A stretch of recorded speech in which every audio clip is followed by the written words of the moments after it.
একজন বিশিষ্ট অতিথিবৃন্দ, আজকে আমরা তার একটি গানেরই মানে রেকর্ড প্রকাশিত হবে এবং বিভিন্ন টিভি চ্যানেলে সেটা দেখানো হবে। ফুলের বুকে নিয়ে খুবই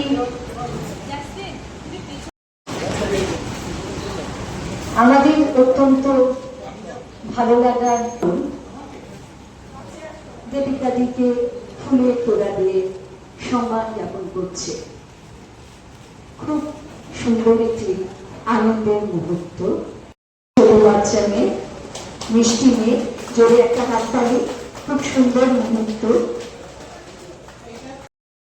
ফুলের তোড়া দিয়ে সম্মান জানানো হচ্ছে সবই ছোট শিশুরা। অত্যন্ত সুন্দর মুহূর্ত। পরিবেশটা যেন একদম ফুলের মতন হয়ে।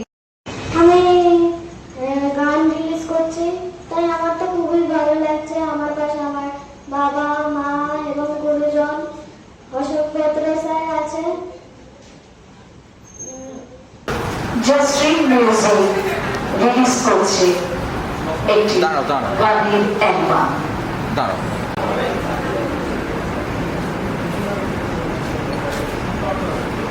আমি এই অ্যালবামে পাঁচটা গান। কি কি কি ধরনের গান ছিল এই গানগুলো?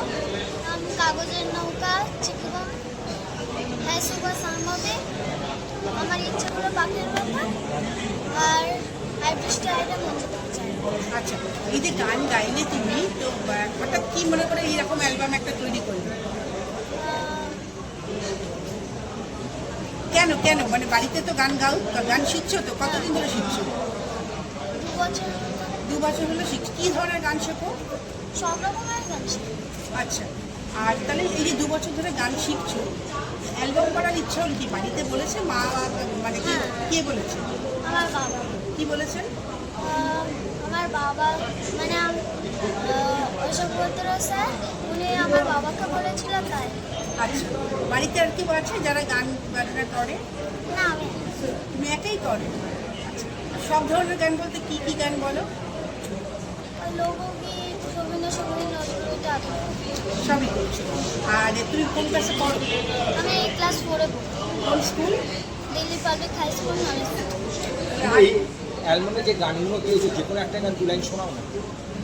কাগজের নৌকাতে ঘুরতে যাব, যেখানে হাঁটতে মাঠে বন্ধু পাবো, সবুজের মাঠ পেরিয়ে মুশকিলাই, আমাদের স্বপ্নগুলো ধরতে যাব, যাবি আইতে ছুটে, যেন যাই বাঁধন টুটে, নতুন নতুন দেশ ঘুরে বেড়াবো, নতুন নতুন দেশ ঘুরে বেড়াবো, কাগজের নৌকাতে ঘুরতে যাব, যেখানে হাঁটতে মাঠে বন্ধু পাবো। কোথায় হয়েছে এটা? শুটিং হয়েছে মানে এটা ভিডিও তো? এটা ভিডিও হচ্ছে, ভিডিও করেছে, আমি গান হয়েছে। হ্যাঁ, ভিডিও। সেটাই জানতো অনেকদিন হয় না, সেই হাট্টিমাটি সেই গান করার কথা। এখন যে সমস্ত রিয়ালিটি শোতে গান করা অনেক কঠিন পর্যন্ত গান সব বাচ্চারা গায়, সেগুলো আমি চাই যে বাচ্চাদের গান ফিরে আসে। সবাই এটা তো চট করে হয় না, কেউ যদি এগিয়ে আসে, সম্পা ক্রিয়েশন এগিয়ে এসে যে আমাদের বাচ্চা আছে, এটা নিয়ে আপনি করবেন। কারণ আমার তো এই ধরনের গান করার সময় হয় না। বেশিরভাগই ছবির গান বা চ্যানেলের গানগুলো করি, কলকাতা বম্বে মিলিয়ে।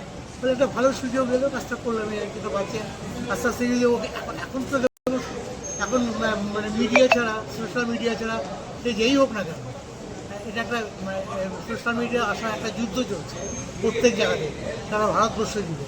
ফলে সব মা বাবাই চেষ্টা করে তার ছেলে মেয়ে একটা জায়গা পরিষ্কার করে, তার জন্যই পড়া। এবং যারা রেগুলার গান লেখে কলকাতা, তাদের প্রিয় চট্টোপাধ্যায় আমার অত্যন্ত প্রিয় বন্ধু। তার যে আমি প্রিয় চট্টোপাধ্যায় নাম তো আলাদা করে কিছু বলার নেই। সফল একজন গীতিকার। রাজীব দত্ত খুব ভালো লিখছে, দেবাংশু চক্রবর্তী, এদের নিয়ে একটা কাজ করা, নতুন কাজ করা। মেয়েটিকে কেমন দেখলেন? তার মধ্যে এটা ভালো, আমাদের ট্যালেন্ট আছে, সুন্দর। আমি যখন রেকর্ডিং করেছি তখন দেখেছি যে এই সাহসগুলো না করে তো হবে না, এগুলো সাহস করে যে এসছে এগিয়ে আমার কাজ করতে, ওর সাথে ভালো লেগেছে। আগামী দিন পাবে, একটা জায়গা পাবে। একটা সময় তো সবাই তো এরমই থাকে, আস্তে আস্তে আস্তে আস্তে জায়গা পেতে পেতে ট্রেন্ড হতে হতে একটা জায়গায় চলে আসে।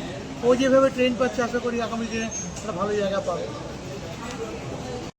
জাসমিনের কথা বলছেন তো? হ্যাঁ, তার আজকে এসেছি।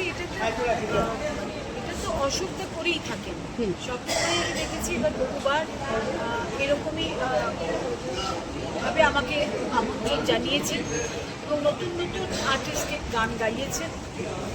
অশোক ভদ্র এটা একটা কি বলবো উৎসাহ দেওয়া, নতুন উৎসাহ এবং যাদের প্রতিভা আছে। গানটা তো একটা অনুভূতির ভাষা, সেই অনুভূতিটা যাদের মধ্যে আছে তাদেরকে নিয়েই নাড়াচাড়া করেন অশোক ভদ্র এবং তাদেরকেই সামনে নিয়ে আসার চেষ্টা করেন।